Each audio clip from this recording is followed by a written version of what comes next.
Gen Z எல்லா விஷயத்துலையுமே ரொம்ப ஃபாஸ்ட். அதே மாதிரி சீக்கிரமா ஏஜிங் ஆகுறதுலையும் ரொம்ப ரொம்ப ஃபாஸ்ட். இதுக்கு நீங்க ஜீன்ஸ் எல்லாம் ப்ளேம் பண்ண வேண்டாம்.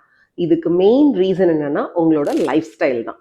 ஃபர்ஸ்ட் ஒன், க்ரானிக் ஸ்ட்ரெஸ்னால உங்களோட கார்டிசால் அதிகமாகும். அந்த கார்டிசால் உங்க ஹேர் ஃபாலிக்கலையும் டேமேஜ் பண்ணும்.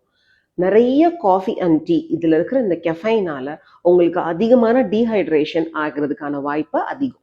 டீஹைட்ரேஷனால உங்களுக்கு அயன் லாஸ் ஆகிறதுக்கான வாய்ப்புகளும் அதிகம்.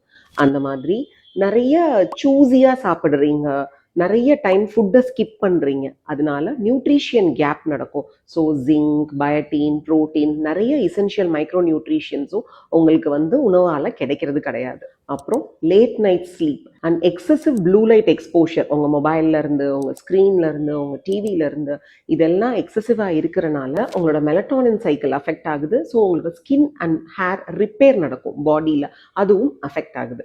அண்ட் இந்த யங் ஏஜ் பீப்புள் பார்த்தீங்கன்னா over use of products, 10 step routine, 7 step routine, எதையோ பார்த்து ஏகப்பட்ட ப்ராடக்ட்ஸை ஸ்கின்ல யூஸ் பண்ணுறாங்க.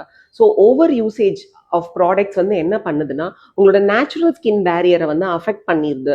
இதனால சீக்கிரமா ஏஜிங் ஆகிறதுக்கான வாய்ப்புகள் தான் ஜாஸ்தி. உங்களோட ஸ்கின்னை இனி அதிகமாக தான் டேமேஜ் பண்ணிக்கிறீங்க. உங்கள் ஹேரும் உங்கள் ஸ்கின்னும் தான் உங்கள் உடம்புல நடந்துட்டு இருக்கிற ஒரு மேசிவ் சேஞ்சை இண்டிகேட் பண்ணுற ஃபர்ஸ்ட் சைன்ஸாக இருக்கும்.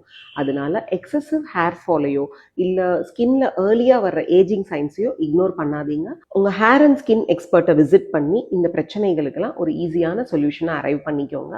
இந்த லைஃப் ஸ்டைல் மாடிஃபிகேஷன்ஸ் மூலமாகவே நீங்கள் நிறைய பிரச்சனைகளை தவிர்க்க முடியும். Visit advance grow hair and glow skin clinic.